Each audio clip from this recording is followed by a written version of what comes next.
my channel. This channel is all about making and crafting and just getting out and creating, you know?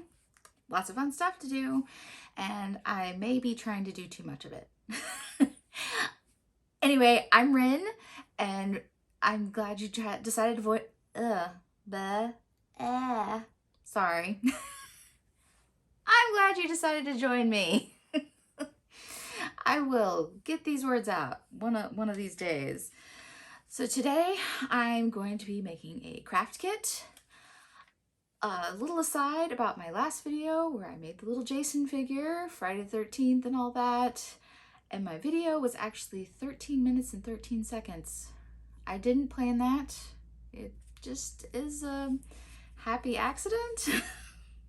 I don't know. Okay, so this week I'm working on the Build Your Own Chocolate Scary Graveyard. This is by Create a Treat company. I'm not really sure.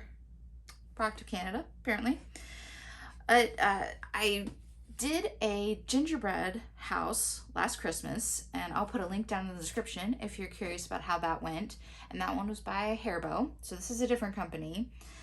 The kit, the front looks really cute. I didn't really want to do a house again. I thought a graveyard would be kind of fun, something a little bit different, and it's chocolate flavored instead of the traditional gingerbread. And they have all sorts of little decorations, and it just looked like it would be a lot of fun. Quick allergy warning, it does have wheat and soy in it, and it's processed in a facility with milk and eggs, but I would assume if you don't have a very severe allergy to milk and eggs, you could probably eat this because it's just, you know, processed on the same equipment, not having the ingredients in there. So you can see on the back, it tells us a list of what we get. We get our cookies, we get our decorations, we get icing, and then it gives you some simple instructions on how to put it together. So now let's get to the really fun part and work on putting this little guy together. Let's get building. All right, here we are opening up our package. We're getting all of our stuff out, the icing for construction, all of our little decorations like the pumpkins and the bones and the sprinkles and our decorative icings and of course our cookies. And I'm going to use the bottom of that as a base for our little graveyard. Next we have to break the cookies apart because they're all still connected with the similar shapes, but they snapped apart pretty easily. It wasn't all that difficult. Except for the coffin one made me a little nervous. I was afraid I was going to break it, but no hazardous stuff happened there. It all came apart great, and now I'm going to cut out the part where I'm massaging the icing for several minutes, and yeah, it does not twist off. You have to cut it off. Alright, now let's get to some decorating, because of course that's the really fun part. So I'm going to pick out some little headstones and try to add some little details to them. I know they're just so cute. I have a little bit of artistic ability, but it's really hard to draw with frosting, honestly. I was pretty impressed with myself. I made the little spider web on the corner that I saw in the box. Now here I was trying to write some lettering, and well, yeah, I kind of gave up on that. That just, yeah. And then I got up and got a butter knife so I could spread the frosting on a little better, and just with the icing packet. Okay, and now we're done with that. Let's move on. Alright, now I'm going to work on putting in the fencing, and now these little cookies, you can probably see they have little indents in them, so it gives you a really good guideline on how to set up your little fence on there. And it really went in pretty easily. Once I was really nervous, I guess, about cutting the opening too big, but you need to cut it a reasonable size because otherwise it's really hard to squeeze that icing out. I mean, it was difficult anyway. Alright. Oh look, all four are done now. Woo! Okay, now I'm trying to do the ghosts, and those were a bit of a struggle.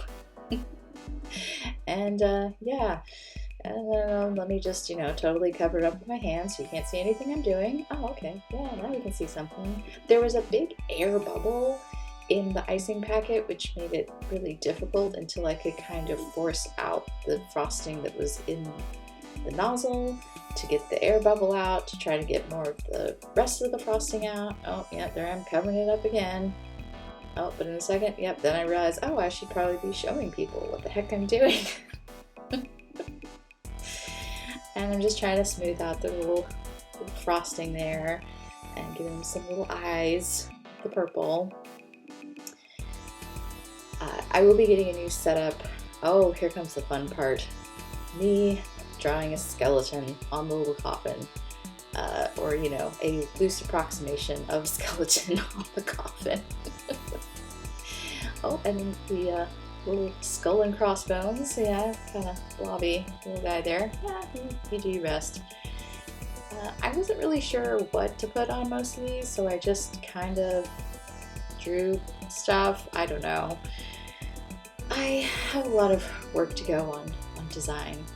Oh, this was fun, adding the little tiny leaf sprinkles to the bottom of the fence parts. The little leaf sprinkles are really cute. They come in all these like wonderful fall colors. So I had fun adding them into the design. For my next video, I should be having a more overhead view of my next project because I'm getting in a new stand for my camera, so yay! Alright, now here comes the big piece of it. I'm trying to set up the little coffin, add some little green sprinkles, make it festive, and I think this is about when I figured out how they did the skulls on the box. They took the pumpkins and covered them in frosting. Yeah.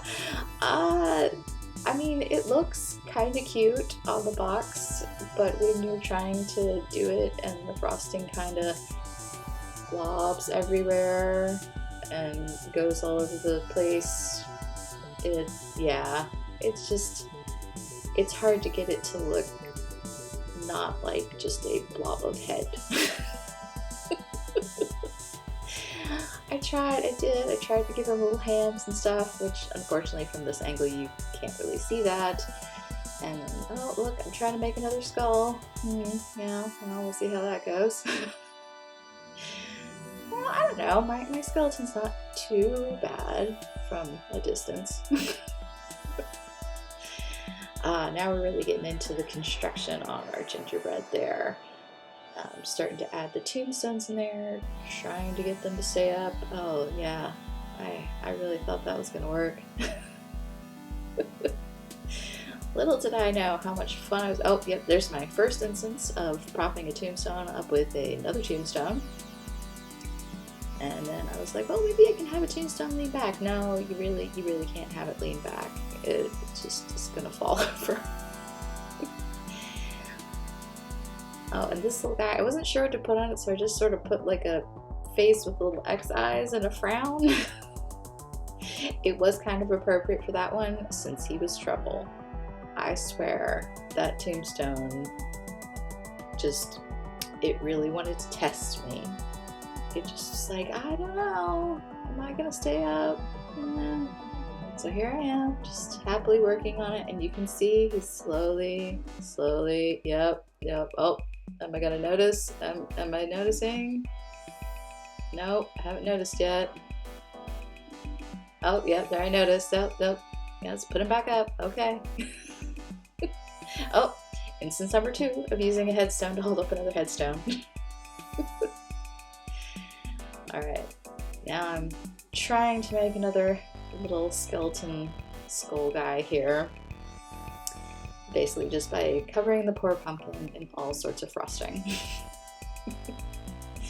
Giving him his little bone arms. Trying to give him little hands.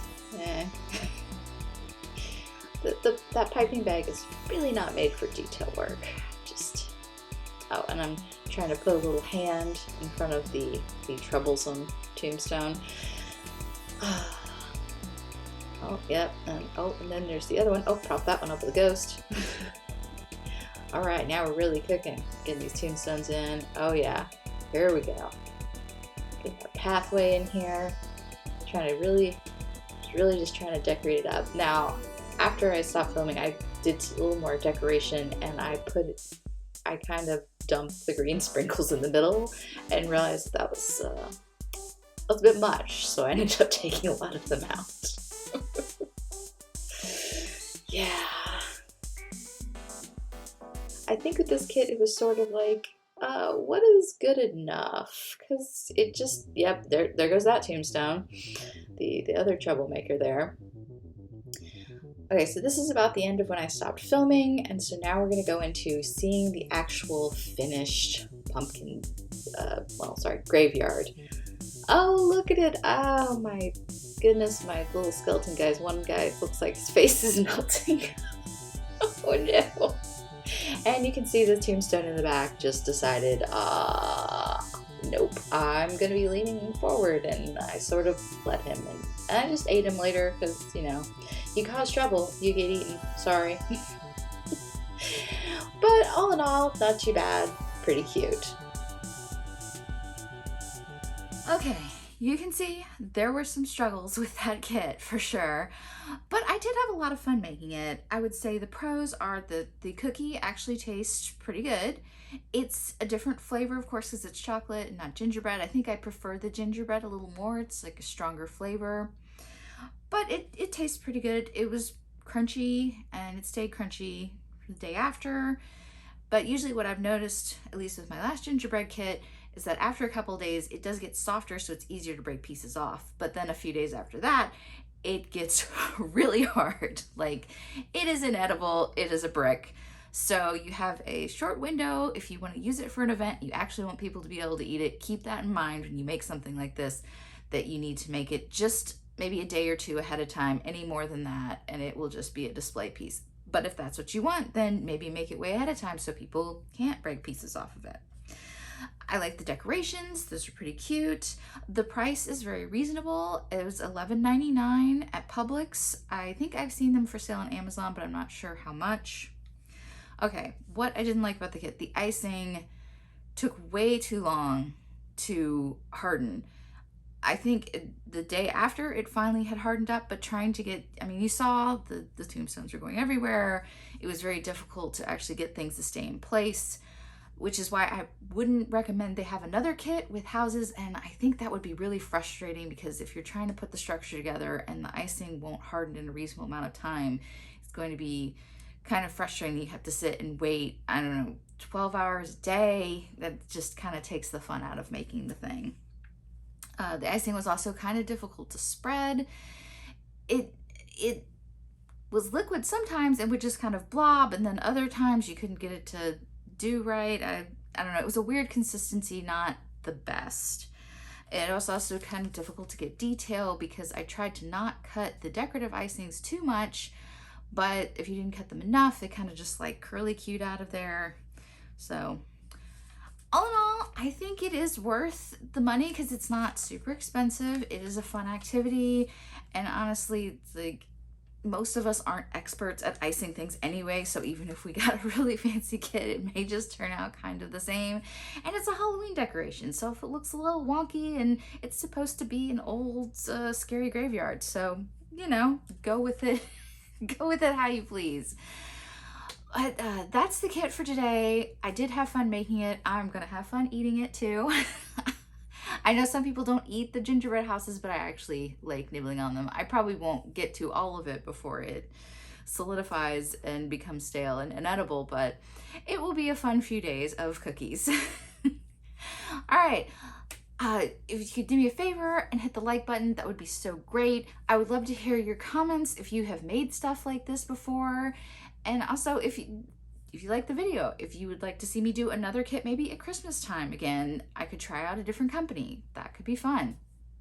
And if you're not a subscriber, please subscribe. I would love to see you again here. And you could watch my next video, because who knows what I'll be doing. I don't know half the time. I hope I will see you again next week or in another video. Bye.